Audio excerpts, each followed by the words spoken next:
So AI is a very big topic for a lot of our publishers. They're looking for any sort of application that helps them with probably the biggest thing, which is really efficiency. They have to do a lot with very few resources now. And they look to us to help them provide not just ways to reduce friction in existing processes, but also to find helpful suggestions.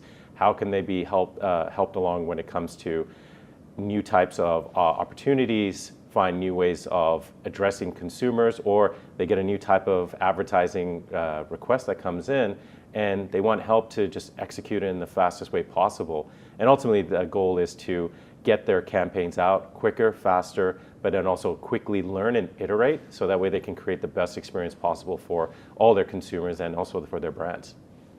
So Google, like a lot of us, are using AI to automate operational tasks. Wanted to know, Inderpreet, what impact is this having on publishers' processes and their impact on efficiencies? So a lot of our publishers are looking into where efficiency can be brought into their existing workflows that doesn't disintermediate them from the core work. And that's really focused on where can they just reduce any friction in a lot of their processes, specifically around how do they enable first-party audience data offerings. And one of the key areas has been around data mapping. And it doesn't sound super exciting, but it's one of those key things that is an enabler for them to do audience-based selling. And we have this concept called publisher-provided signals, which is a great secure way for publishers to share their first-party data with trusted third parties, whether that's a bidder, an agency, anyone in between. And mapping that to a standard is rather laborious as well. So we have a feature called AI Mapper that allows those PPS signals to be mapped to buyer understood standardized taxonomy. So that way the publisher doesn't have to go in and change all of their mappings based off of their bespoke mapping to something that's standardized.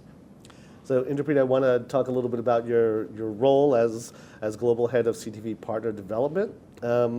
Wanted to know which markets or regions are furthest ahead in adopting AI-powered ad tech, and what can lagging markets maybe learn from them?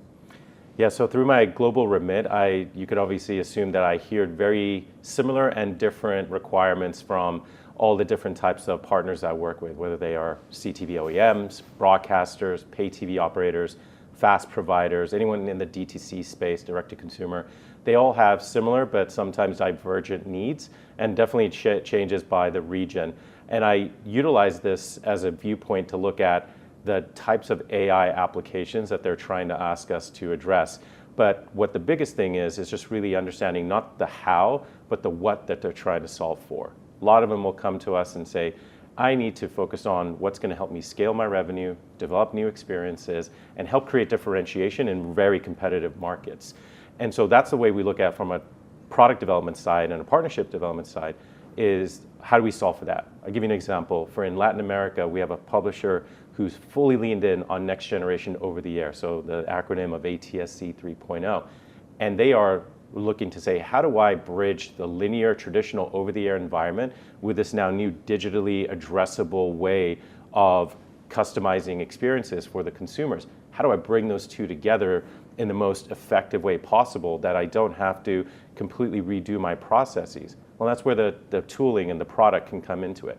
Contrast that with a European publisher that I work with who is looking at it saying, how do I address a consumer who's potentially a pay TV customer, watches FAST, and also subscribes to our direct-to-consumer offering? How do I give them the best experience possible across those somewhat divergent viewing habits and also throughout the course of a day?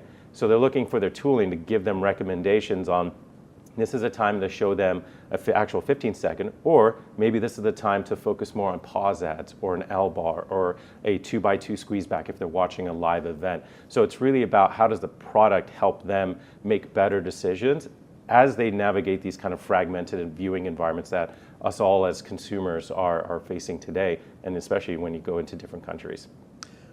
So this last question I wanted to ask you, I'm not sure if it's a prediction question or a wish list question. Maybe it's both. Yeah. But looking at where AI is creating the biggest opportunities for, again, CTV publishers, is it places like yield optimization? Is it things like audience targeting, creative personalization? Or is there something else entirely that you're expecting to come to the fore? Yeah, I've been saying this to a lot of folks that you can't do effective monetization, yield management, even ad serving without AI already built into it. So I look at it from what are the new types of experiences that AI is going to enable. And one of the things that a lot of my colleagues and I get really bullish about is around context-aware creatives. And what I mean by that is every piece of content that we all watch elicits a different emotional reaction or an association. So why shouldn't the creatives be aligned to that type of content that I'm watching? Example is if I'm watching an outdoorsy show and I see an ad for a car, it probably should be an outdoorsy type car, right? And some versus a convertible or a minivan, and I'm in the market for a minivan. But it's one of those things where the creative needs to be aligned to the content, and to do that on a scene level, to do that at scale across a diverse group of advertisers and also content, that's a lot of complexity. And for us, we feel really bullish about more personalized ads that are context aware to the actual content. So it may not sound good when someone talks about it, but when you see it in action, it's going to be really impactful.